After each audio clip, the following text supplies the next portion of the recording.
श्रमिक मारण नीति विरुद्ध मिलित संग्राम पाई एआईटीयूसी आंदोलन।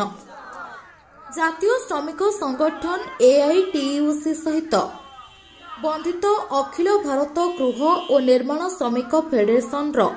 जातीय परिषद बैठक 3 दिन धरी पुरी यूथ हॉस्टेल ठारे अनुष्ठित होईछि। 20 तारिख रे लाल पताका उत्तोलन पर एक विराट शोभायात्रा करी पुरी रेलवे स्टेशन ठारू बाहरी संस्कृति भवन रे पहुंचीथिले। संस्कृति भवन ठारे श्रमिक श्रेणीर समस्या और आमर दायित्व संपर्क में एक आलोचना चक्र अनुष्ठित होइथिला। एही आलोचना चक्र को उद्घाटन करी एआईटीयूसी और कम्युनिटी पार्टीर जातीय संपादक रामचंद्र गंडा, ओडिशा निर्माण श्रमिक संघर राज्य संपादक वज्रबंधु प्रधान,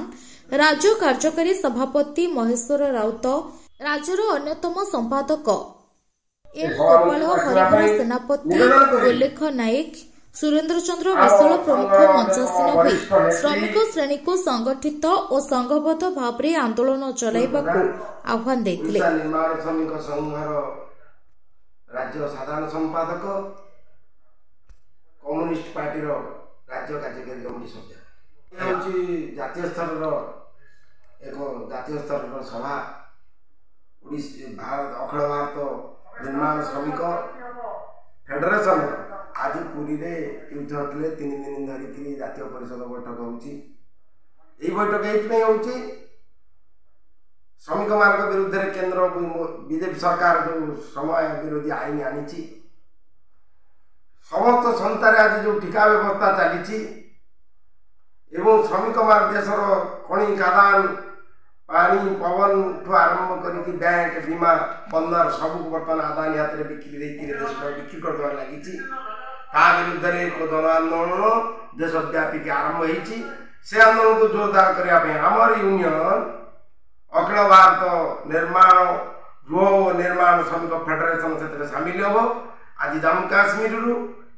मणिपुर गुजरात केरल सबुठ प्रकार प्रतिनिधि आसिक जोग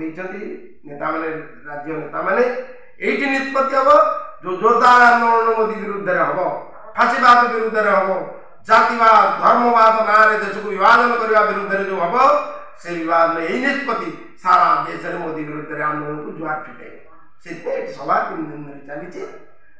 आज कन्वेंशन वितर्क आरंभ होई श्रमिक मान समस्या आम देश जनसाधारण फटिकिया मनुष्य कर्तव्य कौन जातीय नेता आज संस्कृति भवन जो कार्यक्रम कराऊँ तो देख माने हॉल फुल माने लोक मैंने श्रमिक मैंने तले भी बस कौन कह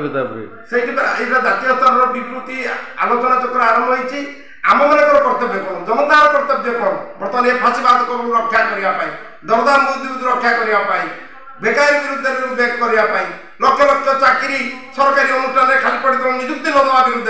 देश जनता हाथ में कर्तव्य कौन से विषय आलोचना करने आज ये साधारण सभा कराई।